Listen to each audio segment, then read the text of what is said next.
स्वागत है आपका विनोद अग्निहोत्री जी नई परख पर। आज सुबह जब मैं अखबार पढ़ रहा था, जी। कई अखबार पढ़ता हूं, तो इंडियन एक्सप्रेस पलटते हुए अंदर के पेजों में कहीं दिलीप घोष का एक इंटरव्यू छपा हुआ था।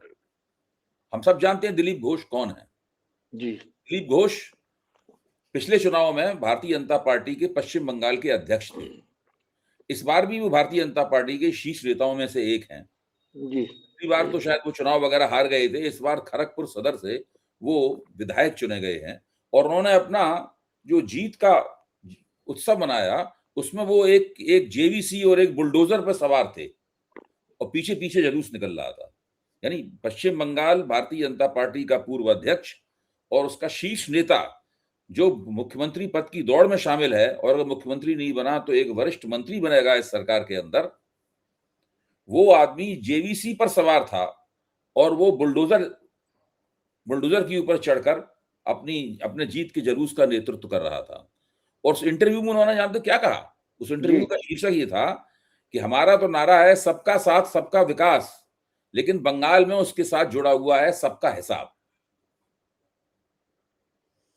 अब वो बाद में लपेटते हैं कि सबका हिसाब है कि जिसको जितना जरूरत होगा उतना मिलेगा वगैरह, ये कहते हैं। लेकिन आप सोचिए, जब आप इस नारे के साथ में सबका साथ सबका विकास के साथ में सबका हिसाब जोड़ देते हैं, तो सीधी सी बात है कि जिसके खाते में हिंसा आएगी उसको हिंसा दी जाएगी।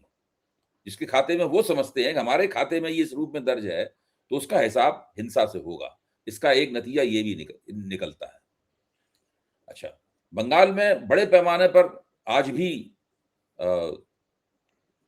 केंद्रीय बल नियुक्त हैं और भारतीय जनता पार्टी के समर्थकों ने इस बात को लेकर बहुत गाना गाया है कि उन केंद्रीय बलों की नियुक्ति के कारण चुनावी हिंसा बहुत कम हुई। और प्रधानमंत्री अपने भाषण में साफ कहकर गए थे कि बंगाल में चुनाव के बाद भी केंद्रीय बल नियुक्त रहेंगे, ये कहकर गए थे वो। तो आप जरा सोचिए, वो केंद्रीय बल अभी भी वहां पर नियुक्त हैं और अभी मेरे ख्याल से 24 घंटे पहले तक चुनाव आयोग का शासन था वहां पर। लेकिन वो केंद्रीय बल जो नियुक्त हैं, जो चुनावी हिंसा रोकने में तथाकथित रूप से समर्थ हुए, वो चुनाव के बाद की हिंसा रोक पाने की कोई कोशिश करते हुए नहीं दिखाई पड़ते। और उनका शीर्ष नेता कह रहा है कि सबका साथ सबका विकास के साथ में सबका हिसाब भी होगा। तो ये जो पोस्ट पोल वायलेंस हो रही है, चुनाव उपरांत हिंसा हो रही है, जो काफी भयानक है, मतलब इस हिंसा मुझे तो ऐसा लगता है पहली नजर में कि ये हिंसा बाकायदा नियोजित रूप से की जा रही है और इसका मकसद ये है कि तृणमूल कांग्रेस के जो समर्थक हैं उनको उचित सबक सिखाया जाए। एक ऐसा सबक जो भारतीय जनता पार्टी के खाते में लिखा हुआ है कि इनके साथ में हिसाब चुकता करना। जी विनोद जी। देखिए, पश्चिम बंगाल में चुनाव और चुनाव के बाद हिंसा कोई नई बात नहीं है। ये पिछले 40-50 साल से लगातार हर चुनाव में, हर चुनाव के बाद हिंसा की खबरें आती थी। और जो 34 साल तक कम्युनिस्ट शासन था, वो जीतते थे चुनाव, जीतने के बाद उनके जो समर्थक होते थे, कार्यकर्ता होते थे, वो अपने विरोधियों के खिलाफ हिंसा करते थे।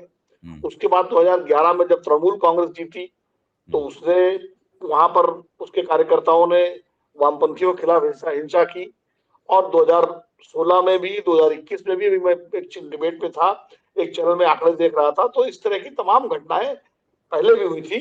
और 2021 में तो क्या हुआ था कि जब भारतीय जनता पार्टी 77 सीट से आगे नहीं बढ़ पाई थी और उसके बाद तृणमूल की सरकार बनी थी ज्यादा सीटों और ज्यादा वोटों से, तो भी बड़े पैमाने पर राज्य में हिंसा हुई थी। और बल्कि भारतीय जनता पार्टी के स्थानीय कार्यकर्ताओं ने अपने केंद्रीय नेताओं में और बंगाल के बाहर के जो नेता गए थे उन पर आरोप लगाया कि आप लोग हमको अकेला छोड़ के चले गए और यहाँ हमारी दुर्दशा हुई। उसका बहुत खामियाजा भाजपा नेतृत्व को भुगतना पड़ा था। उनको दोबारा अपनी पार्टी को संगठित करने में थोड़ा समय लगा था। इसीलिए इस बार भय और भरोसे का नारा दिया था उन्होंने, क्योंकि लोगों का, खासकर भाजपा समर्थकों का, भाजपा से भरोसा ही उठ गया था। अभी आप चुनाव से पहले जो भाषण गृह मंत्री जी के थे, जब उन्होंने कहा था कि चुनाव के बाद जो भी हिंसा करेगा उसको उल्टा लटका दिया जाएगा और उल्टा लटका के सीधा किया जाएगा, तो सीधे सीधे तृणमूल के कार्यकर्ताओं को एक संदेश था कि इस बार अगर गड़बड़ किया तो हम ये करेंगे। इसीलिए उन्होंने कहा था कि ये जो केंद्रीय बल है, ये कम से कम 60 दिन तक कभी रहेंगे, यानी 2 महीने तक रहेंगे, वहां तैनात रहेंगे। ये प्रधानमंत्री जी ने भी कहा था, गृह मंत्री जी ने बार बार इसकी घोषणा की थी कि केंद्रीय, इसीलिए 2,40,000, मतलब इतनी संख्या तो पिछले लोकसभा चुनाव में पूरे देश में 3 लाख लगे थे, या तो अकेले बंगाल में उन्होंने 2,40,000 लगाए, तो पूरा केंद्रीय बलों का पूरी तैनाती थी। अभी मुझे पता लगा, मैं कंफर्म नहीं हूँ, कि शायद अब वहां सिर्फ 50,000 के आसपास केंद्रीय बल है, बाकियों को बुला लिया गया है। ये मुझे, मैं चैनल पे था डिबेट में, वहां किसी ने बताया। 50,000 भी कोई कम संख्या नहीं होती है, बड़ी संख्या होती है। और तो पहला प्रश्न ये उठता है अभय जी, कि अब हिंसा में कौन शामिल है। जिस तरह की घटनाएं आई हैं, तृणमूल के दफ्तर जलाए गए हैं, बुलडोजर से गिराया गया है, भाजपा के भी 3 कार्यकर्ताओं की हत्या हुई है, तृणमूल के भी 2-3 कार्यकर्ताओं की हत्या हुई है, शुभेंद्र अधिकारी के पीए भी मारे गए हैं। तो ये लग रहा है, मुझे जो लग रहा है, क्योंकि मैं बंगाल में तो हूं नहीं, मुझे जो लग रहा है कि ये दोनों तरफ के कार्यकर्ता या समर्थक भिड़े हुए हैं जी, क्योंकि तृणमूल अभी सत्ता से बाहर हुई है, उसके कार्यकर्ताओं पर अभी भी सत्ता बलतंत्र है, और भाजपा के समर्थक, क्योंकि सरकार उनकी बन रही है, वो उस हिसाब से उत्साह कहिए, उन्माद कहिए, जो भी है, उससे तो दोनों तरह की। और नेताओं के जो बयान, जैसे आपने अभी दिलीप घोष का दिया, दिलीप घोष ने तो ये कहा कि सबका साथ तो सबका हिसाब, उन्होंने नारा दे दिया। शुभेंदु अधिकारी जो भारतीय जनता पार्टी के शीर्षस्थ नेता पश्चिम बंगाल में हैं, जिनको संभावित मुख्यमंत्री माना जा रहा है, वो पूरे चुनाव में सिर्फ हिंदू और मुस्लिम करते रहे। पूरे चुनाव में उन्होंने लगातार जो है कि हिंदू ईवीएम हमको जिताएंगे, मुसलमान ईवीएम हमको वोट नहीं देंगे। और जब चुनाव जिस दिन जीते हैं वो भवानीपुर से, तो मुझे याद है निकलने के बाद वो बार बार यही कह रहे थे कि मुझे हिंदुओं ने वोट दिया, जैनियों ने दिया, सिखों ने दिया, पारसियों ने दिया, लेकिन मुसलमानों ने वोट नहीं दिया। सीधे सीधे पहली बार किसी बड़े नेता ने किसी पार्टी के इस तरह का एक किया। मतलब ये बात कभी अटल जी ने, अडवाणी जी ने, मोदी जी ने, अमित शाह जी ने, योगी जी ने, किसी भी नेता ने, मैंने तो नहीं सुनी कि चुनाव जीतने के बाद वो कहे कि हमको इनका वोट मिला, इनका नहीं मिला, कभी नहीं कहा। और ये प्रश्न मैंने वहां चैनल पे मैं डिस्कशन में था, तो मैंने वहां जो भाजपा के नेता मंत्री थे उनसे पूछा, मैंने भाई इसको आप कैसे उचित ठहराते हैं। उसके बाद अभी कल मैंने एक वीडियो देखा सोशल मीडिया पे, जिसमें वो शुभेंदु अधिकारी जी अपने समर्थकों के बीच में, मीडिया के बीच में है, और बोल रहे हैं कि सबका साथ सबका विकास जो है, ये नारा हमारा है, लेकिन ये नारा छोड़िए, अब तो हम जो हमारे साथ है, हम उसके साथ हैं। ये बाकायदा वो बाइट है। ये सवाल ही मैंने एक कार्यक्रम में एक भाजपा के नेता से पूछा था कि भाई ये क्या प्रधानमंत्री जी का नारा उन्होंने बदल दिया, क्या प्रधानमंत्री जी के नारे से बड़ा नारा वो लोग देना चाहते हैं बंगाल के नेता, ये कौन सा मतलब वो है। तो खैर उन्होंने गोल गोल जवाब दिया। तो ये इस तरह की भाषण, इस तरह के का जो संदेश, वो तो मतलब है ही उसको, और पूरा एक वातावरण बन गया।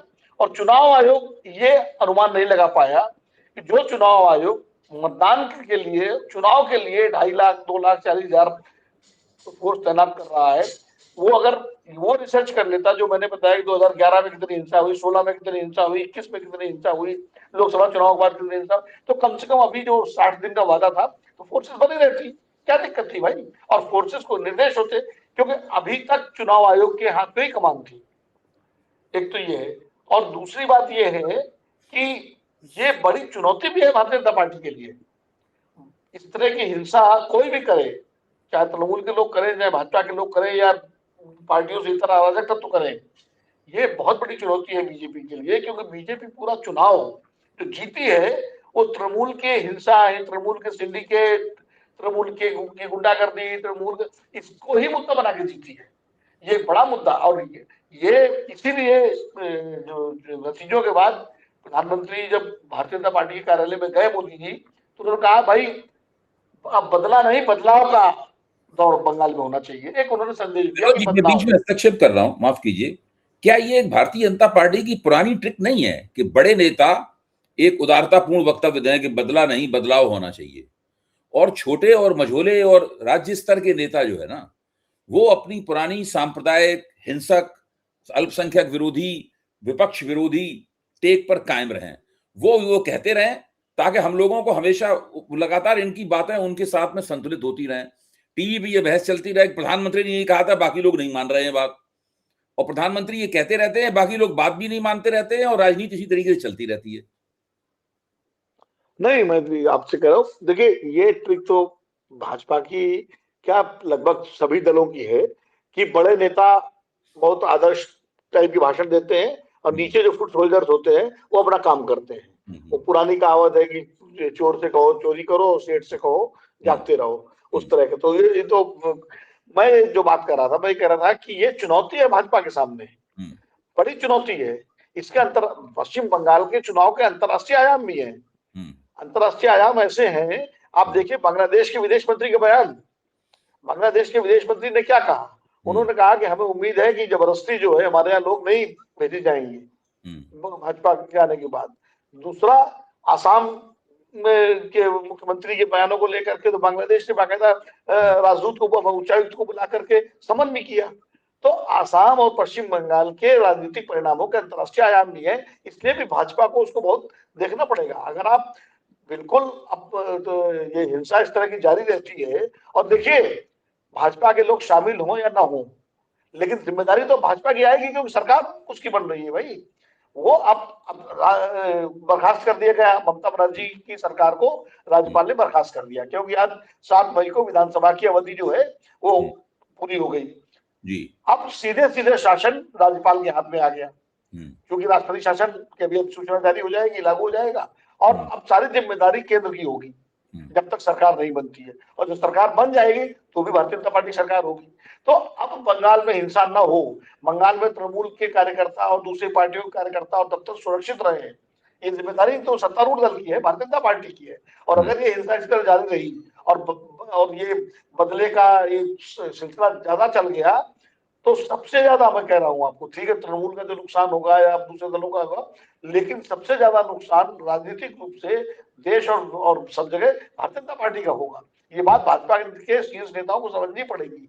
उनको अपने नेताओं की भाषा पर जो है संयम बरतने की बात करनी पड़ेगी। कल ही मैं एक बड़े शीर्ष नेता से मिला था भाजपा के, उनके साथ मेरी बातचीत हुई, तो मैंने उनसे बात कही, वो सहमत थे इस बात से, बोले नहीं हमको रोकना पड़ेगा। अब कितना रोक पाएंगे, कैसे रोक पाएंगे, तो उनकी जिम्मेदारी है, क्योंकि ये मामला इतना वो है। क्योंकि देखिए अभय जी, बंगाल की हालत आप भी जानते हैं, वहां बहुत हिसाब चुकाने का मामला है भाई। जो लोग कल तक पिट रहे थे वो अब, मैं नहीं कहता कि कोई केंद्रीय नेतृत्व से ऐसा निर्देश होगा कि आप बदला लीजिए, लेकिन वो जो स्थानीय स्तर पर गांव में, मोहल्लों में, गली में जो कल तक पिट रहे थे, अब उनकी जब सरकार आ गई है तो वो अपने विरोधी से, प्रतिद्वंदी से, जिसने उन पर हमले किए थे उसका बदला लेंगे। ये एक प्रवृत्ति स्वाभाविक होती है। अब बंगाल में ज्यादा है, तो मुझे लगता है ज्यादा बड़ी जिम्मेदारी है अब वहां भारतीय जनता पार्टी की। और दिलीप घोष हो या शुभेंदु अधिकारी हो या और दूसरे बड़े नेता हैं, उनको अपने वाणी और भाषा में संयम देना पड़ेगा। इस सबका ऐसा, इस चुनाव तक तो आपने चला दिया, लोगों को गर्म कर दिया, वोट ले लिए, लेकिन चुनाव के बाद भी अगर आप ये भाषा बोलेंगे तो निश्चित रूप से उसका संदेश बहुत खराब जाएगा। इसमें मुझे ये लगता है कि अगर योजना बना के ये किया जा रहा है, जो मेरी समझ में तो किया जा रहा है योजना बनाकर, और पहले भी योजना बनाकर होता था दूसरी पार्टियों के संदर्भ में, तो इस बात की परवाह नहीं की जाती है कि हमारी कोई साख वगैरह गिर जाएगी। उन्होंने कि थोड़े दिन तो हिसाब साफ कर ही लिया जाए, इसके बाद 5 साल पड़े हैं अपनी साख को ठीक करने के लिए हमारे पास। नहीं तो आप जो त्रिपुरा का भूल रहे हैं क्या? हाँ, त्रिपुरा में जब सीपीएम की सरकार हारी थी और भारतीय जनता पार्टी सरकार बनी थी, तो त्रिपुरा में 4-5 दिन तो सीपीएम के दफ्तरों में हमले हुए थे। हाँ, आप पता कर लीजिए। हाँ, उसके बाद अब सब शांत हो गया। तो ये तो एक तरह से आप, मतलब मेरे पास कोई ऐसा वो नहीं है कि मैं कहूँ कि भाई दिलीप घोष साफ तौर पे अपने इंटरव्यू में कह रहे हैं कि हमने तृणमूल कांग्रेस ने जो ऑफिस हमसे हमारे छीन लिए थे 2021 के चुनाव के बाद, हम वो ऑफिस अपने दोबारा छीन रहे हैं। वो तो कल एक ऑफिस बुलडोजर से गिराया लोगों ने। हाँ, नहीं बुलडोजर तृणमूल का एक ऑफिस, हाँ बुलडोजर में, और पुराने ऑफिस जो सीपीएम जो भाजपा का दावा है कि टीएमसी ने हमसे छीन लिए थे, वो हम दोबारा उनसे ऑफिस छीन रहे हैं। तो एक मेरे ख्याल से 8 या 10 दिन तक या 1 हफ्ते तक एक निश्चित अवधि उन लोगों ने तय की होगी कि कुछ दिन तक तो हम लोग ये काम करेंगे, क्योंकि अगर वो ये काम नहीं करेंगे तो बंगाल की राजनीतिक कल्चर में उनको कमजोर समझा जाएगा। हाँ, उनको सॉफ्ट। हाँ, ये जो बंगाल में राजनीतिक हिंसा की संस्कृति है, हाँ बंगाल में एक राजनीतिक हिंसा की संस्कृति है। और मैं तो ये भी कह रहा हूँ कि अभय जी, आपको बताऊं कि जो बहुत सारे सिंडिकेट जिनको कहा जाता है कथित रूप से, इस तरह के तत्व जो है, वो जो कल तक जो पहले सीपीएम के साथ थे, उसके बाद तृणमूल के साथ आ गए थे, कोई भरोसा नहीं, उनमें बहुत बड़ा तबका जो है भाजपा के साथ भी जुड़े, क्योंकि ऐसे तत्व तो सत्ता के साथ होते हैं ना। इसमें एक और तथ्य है कि शुभेंदु अधिकारी के जो सबसे नजदीकी कारकुन थे, उनकी हत्या कर दी गई और नियोजित रूप से हाँ, हत्या उनके की गई। पीए। पहले एक कार ने उनकी कार को रोका, और फिर उस कार में नंबर प्लेट वगैरह भी नहीं थी, और उतर के एक कुशल हत्यारे ने शीशे के पार से केवल एक गोली इस तरह चलाई, एक ही शीशे में छेद है, और वो उनको लगी और वो उनकी मृत्यु हो गई। अच्छा, अब एक वरिष्ठ पत्रकारों का जो एक ग्रुप है, जो कि व्हाट्सएप ग्रुप है, आप भी उसको जानते हैं, मैं भी उसमें शामिल हूं उसमें। उसके अंदर एक एक्स पे एक पोस्ट आई है, डाली गई है उसके अंदर पोस्ट, और उस पोस्ट में क्या लिखा है कि शुभेंदु अधिकारी के सहायक 2013 से मर रहे हैं या मारे जा रहे हैं। अच्छा, ये मुझे नहीं पता, मैंने देखा नहीं इस मैं पर वही भी। पढ़ रहा हूँ आपके सामने, मैं फोन लिए हुए हूँ, वही पढ़ रहा हूँ। वो लिखा हाँ, हुआ मुझे है भेज दीजिएगा वैसे। 2013 में उनके उनके पीए प्रदीप अपने घर में फांसी पर लटके हुए पाए गए। 2018 में उनके बॉडीगार्ड शुभव्रत की हत्या हुई। 2021 में उनके ड्राइवर पुलक की हत्या हुई। 2026 में उनके पीए चंद्रकांत रथ की हत्या हुई। अच्छा, अब ये जो पूरा मामला है, ये जो हिंसा का पूरा मामला है, मुझे लगता है कि पहले के मामलों में तो ये बिल्कुल स्पष्ट है कि वो जो सरकार जीतती है वो अपना पुराना हिसाब चुकता करती है। थोड़े बहुत दिन ये सब जैसे दंगे आयोजित किए जाते हैं, जी जी। उस तरह की आयोजित हिंसा है, ताकि वो अपना रुतबा गालिब कर सकें। और जब वो ठोक पीट करेंगे तो डर के मारे दूसरी तरफ से या तो लोग भाग जाएंगे या उनकी पार्टी में भी शामिल होंगे। हाँ, ये समर्पण कर देंगे। अपनी पार्टी का आकार बढ़ाने का भी तरीका है। टीएमसी भी हथकंडा अख्तियार करती थी, आपने हाँ, बिल्कुल ठीक कहा। सीपीएम भी हथकंडा अख्तियार करती थी, आपने बिल्कुल ठीक कहा। और बीजेपी उसी रास्ते पर चलती हुई साफ तौर पर दिखाई पड़ती है। और ये जो पूरी परिस्थिति है, इसमें पिछले पिछले जमानों में जो बातें होती थी, तब इतने केंद्रीय बल वहां नियुक्त नहीं होते थे। जी हाँ, तब इस प्रकार की दावेदारी नहीं होती थी कि हमने चुनाव में वोट डालने से पहले जो हिंसा होती थी, उस हाँ। हिंसा को हमने रोक लिया। जी जी। हाँ, लेकिन इस बार तो केंद्रीय बल नियुक्त थे। अब भी आप बता रहे हैं 50,000 नियुक्त हैं, और चुनाव आयोग की ये हैसियत, ये हिम्मत नहीं है कि वो बिना केंद्र से पूछे वहां पर केंद्रीय बलों की संख्या कम कर दे। नहीं नहीं, वो तो केंद्रीय चुनाव, वो तो जो गृह मंत्रालय है, हाँ, वो अपने हिसाब से मूवमेंट फोर्सेस को हाँ, तय करता है। मैं ये कहता हूं, मैं आपके सामने ये बात रखना चाहता हूं कि जब तक केंद्रीय बलों की संख्या बंगाल में कम नहीं की जाएगी, तब तक भारतीय जनता पार्टी वालों को टीएमसी के खिलाफ हिंसा के लिए गुंजाइश मिलेगी कैसे। उसके लिए जरूरी है कि जो बंदोबस्त है, जो कड़ा बंदोबस्त था, पहले था, मतलब उसको ढीला किया जाए। उसके अंदर कुछ ढील दी जाए। तभी तो उस गुंजाइशों में वो आगे बढ़कर एक योजनाबद्ध तरीके से हिंसा कर पाएंगे। अब कहने के लिए वहां सब कुछ हो रहा है। ऐसे एक घोषणा भी की गई कि जो बुलडोजर लेके जुलूस निकालेगा, हम बुलडोजर के मालिक को गिरफ्तार कर लेंगे। हमने 200 से ज्यादा गिरफ्तारियां कर ली हैं, हमने 300 एफआईआर दर्ज कर ली, ये सब बातें भी की जा रही हैं, लेकिन साथ में हिंसा भी बराबर पूरी ताकत से चल रही है। एक तो ये पहलू है, इस पर हम दोनों ने अपनी ये हम दोनों एक ही मुकाम पर खड़े हुए हैं। अच्छा, अब सवाल ये है, ममता बनर्जी ने जो एक बगावती तेवर अपनाया है, जी हाँ, उसका कोई संवैधानिक कानूनी महत्व तो नहीं है। वो तो हम लोग जानते हैं कि विधानसभा का कार्यकाल समाप्त हो गया, वो मुख्यमंत्री नहीं रही, और अब तो नई विधानसभा बनेगी, वो लोग मुख्यमंत्री होंगे, उनके हाथ में शासन जाएगा। लेकिन ये कहकर के मैं अब इस्तीफा नहीं दूंगी, ये कहकर के मुझे हराया गया है, ये कहकर मैं हारी नहीं हूं, नैतिक रूप से मैं ही जीती हूं और विपक्ष मेरे साथ है, उन्होंने एक राजनीति करने की कोशिश की है। और उस राजनीति को समर्थन करने के लिए राहुल गांधी ने भी उन्हें समर्थन दिया है, सोनिया गांधी ने भी दिया है, अखिलेश वहां गए, उनके साथ बातचीत की, और नेताओं ने भी उनको फोन किए। तो इससे आप कुछ लगता है कुछ विपक्ष की नेता, इंडिया गठबंधन अपनी राख से फीनिक्स पक्षी की तरह दोबारा उठेगा?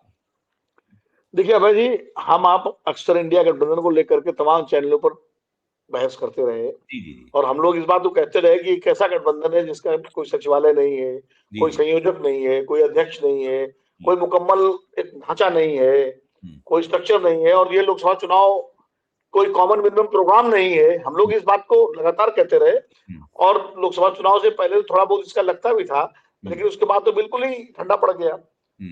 इसको मुकम्मल स्वरूप देने में सबसे ज्यादा जो बाधा थी वो तो ममता बनर्जी खुद थी, अरविंद केजरीवाल और ये सब छत्रप थे। कांग्रेस की भी अपनी दुविधाएं थी, रिजर्वेशन थे, मैं कांग्रेस को कोई बरी नहीं कर रहा हूँ, लेकिन ये सब अपने अपनी वो चला रहे थे। और लोकसभा चुनाव में तो ममता जी ने इंडिया गठबंधन को बिल्कुल नकार दिया था, होगा था मैं तो इंडिया गठबंधन के साथ कोई चुनाव नहीं लड़ूंगी, और उन्होंने 42 सीटों पर अपने उम्मीदवार उतारे। उन्होंने ना कांग्रेस को एक सीट दी, लेफ्ट को देने का तो सवाल ही नहीं उठता था, और वो लड़ी।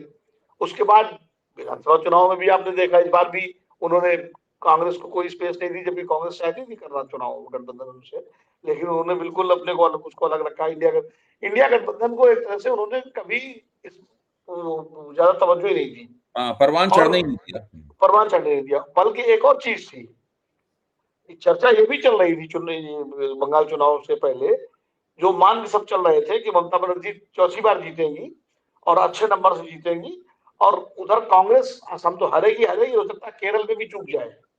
उसके बाद ये डिमांड उठेगी कि अब इंडिया गठबंधन का नेतृत्व जो है ममता जी करे, तृणमूल कांग्रेस करे, और कांग्रेस उसका एक सहयोगी रहे, और राहुल गांधी और मल्लिकार्जुन खड़गे ये सब जो है बैक सीट पे आए, और उसको समर्थन अखिलेश यादव भी देते, उसको समर्थन तेजस्वी यादव भी देते, उसको समर्थन अरविंद केजरीवाल भी देते, हालांकि बाहर है, लेकिन इसी शर्त में आ भी जाते वापस इंडिया गठबंधन में। और इसको समर्थन जो है उद्धव ठाकरे और शरद पवार सभी देते, क्योंकि हमेशा इनका कहना था कि कांग्रेस जहां लड़ती है बीजेपी से वहां हार जाती है, और क्षेत्रीय दल जो है उसको टक्कर देते हैं और जीतते हैं।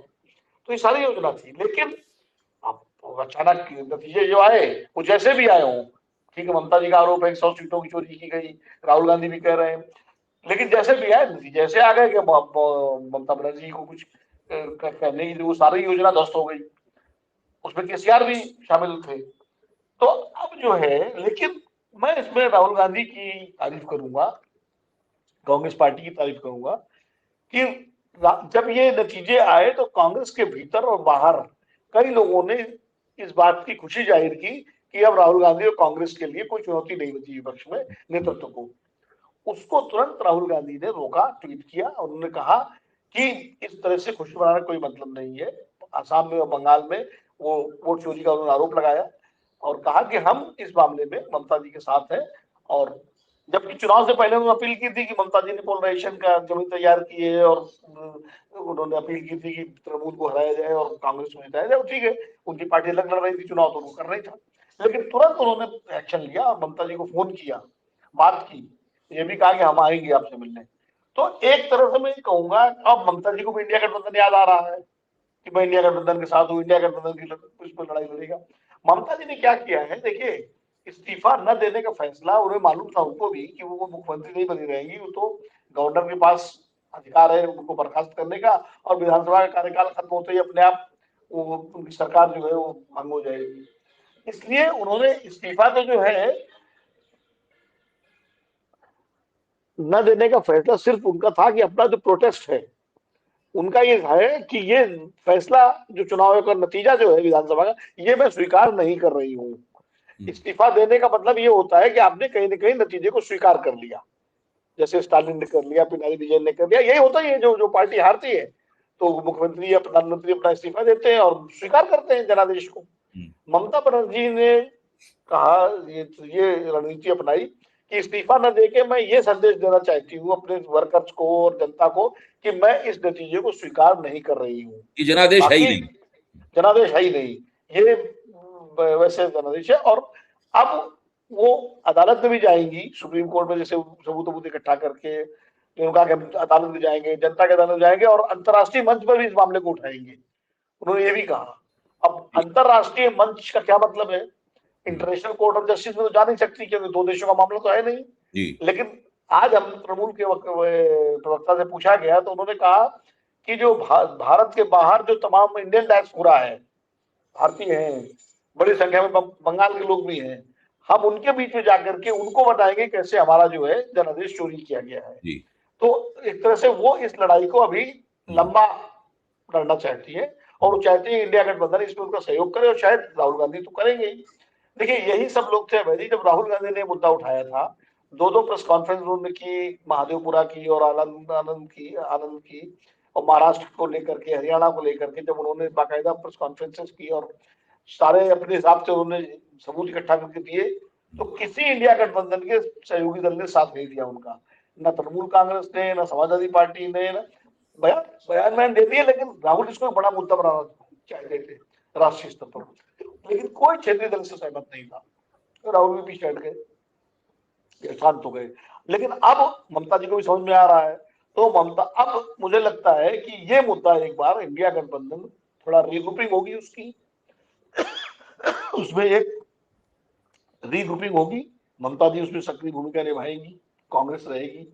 अभी तमिलनाडु से भी एक खबर आ गई है, बड़ी विपक्ष के लिए थोड़ी सकारात्मक है, कि वहां स्टालिन ने ये कह दिया है कि हम टीवीके के रास्ते में बाधा नहीं बनेंगे, सरकार बना रहेगी। कांग्रेस ने सपोर्ट ही कर दिया है, क्योंकि बीच में ये अफवाह थी कि स्टालिन जो है एआईडीएमके मिलकर बना लेंगे, और इस तरह से एक चल रहा था।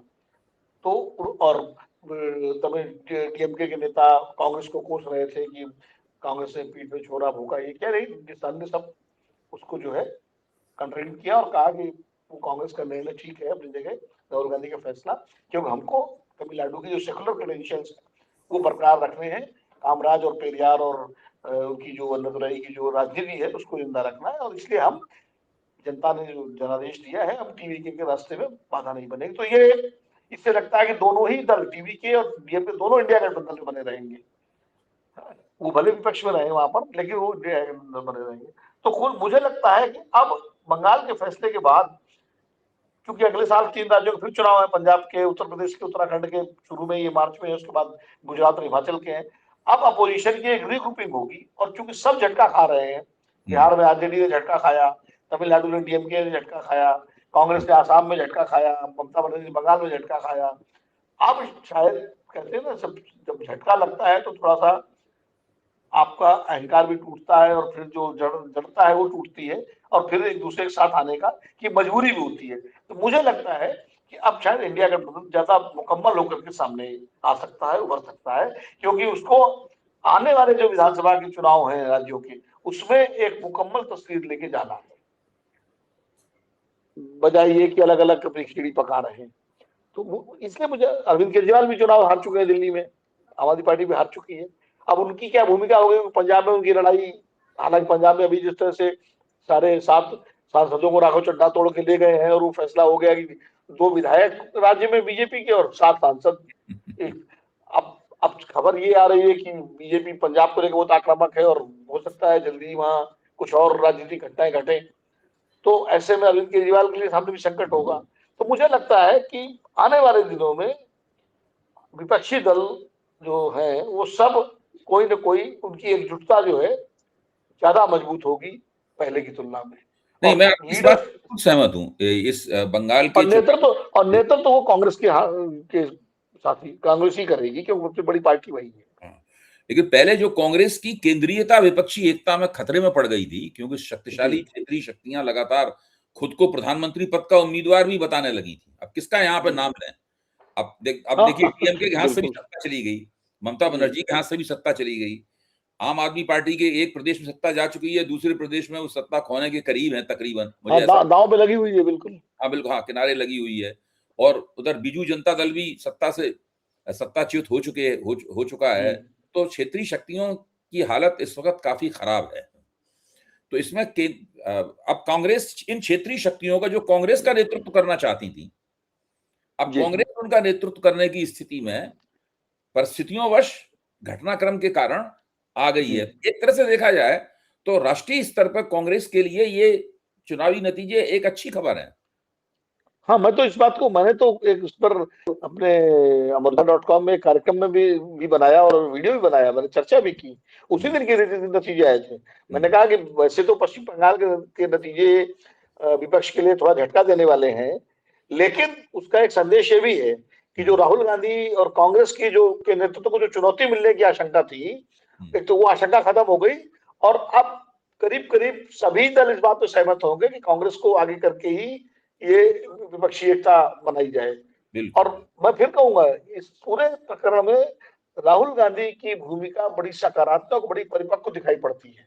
आप देखिए, उन्होंने जिस तरह के बयान दिए, जिस तरह उन्होंने स्टालिन से बात की, टीवी से बात की, ममता जी से बात की, और स्टालिन और टीवी को भी लगभग उनके बीच की दूरी कम कराई है, ममता जी का समर्थन कर रहे हैं। तो एक परिपक्व राजनेता वाला की भूमिका में वो हैं। तो वो और आपको एक बात बताऊं, केरल में भी अभी हालांकि मुख्यमंत्री का फैसला नहीं हुआ है, केरल में भी राहुल गांधी ने ये कहा है कि जो पर्यवेक्षक गए हैं उनसे कहा है कि विधायकों की राय लेकर आइए और विधायकों की जो राय होगी उस पर हम विचार करेंगे, वो तरजीह देंगे उसको, बजाय ये कि यहाँ से हम नाम लिख के पर्ची में भेज दें कि इसको आप अनाउंस कर दीजिए। विधायक किसको तय करते हैं किसके साथ है, अधिकतम विधायक सर्वसम्मति बन जाए तो बहुत अच्छा है, या सबसे ज्यादा विधायक किसके साथ है। तो 64 विधायकों के साथ कांग्रेस 63-64 विधायक जो है, कांग्रेस के दोनों पर्यवेक्षकों ने अलग अलग बात करके उनकी राय जानी है और रात तक लौट करके वो राहुल गांधी को रिपोर्ट देंगे। तो ये भी एक लोकतांत्रिक चीज है कि भाई विधायकों की राय से फैसला करें, भले उनकी अपनी पसंद जो भी हो। बहुत बहुत धन्यवाद विनोद जी। हम लोगों ने काफी अच्छी चर्चा की, और खासतौर से हमारी चर्चा के दो हिस्से थे। एक तो हमने बंगाल में हो रही जो चुनाव उपरांत हिंसा थी उसकी व्याख्या की, उसको समझने की कोशिश की कि वो अनायास कितनी है और नियोजित कितनी है। और दूसरा हिस्सा ये था कि हमने विपक्ष की एकता की, इन विधानसभा चुनावों के नतीजों में विपक्ष की एकता की क्या तस्वीर उभर रही है, जो काफी सकारात्मक तस्वीर है। कोई भी राष्ट्रीय मोर्चा केवल एक राष्ट्रीय पार्टी के नेतृत्व में ही परवान चढ़ सकता है। उसकी एंकर पार्टी जो है वो एक राष्ट्रीय पार्टी होनी चाहिए। कांग्रेस के पास 100 सीटें हैं केवल, और उसकी राष्ट्रीय छवि है। उससे इस बात से कौन इनकार कर सकता है। अब 4 राज्यों में सरकार हो गई, एक ही व्यक्ति खड़ा हुआ है राष्ट्रीय स्तर पर, वो राहुल गांधी हैं। वही एनडीए के मुकाबले किसी राष्ट्रीय मोर्चे को आगे बढ़ा सकते हैं। बिल्कुल आपने ठीक कहा। बहुत बहुत धन्यवाद विनोद जी, और हम लोग जल्दी ही इन मसलों के ऊपर फिर से मिलेंगे। जी नमस्ते।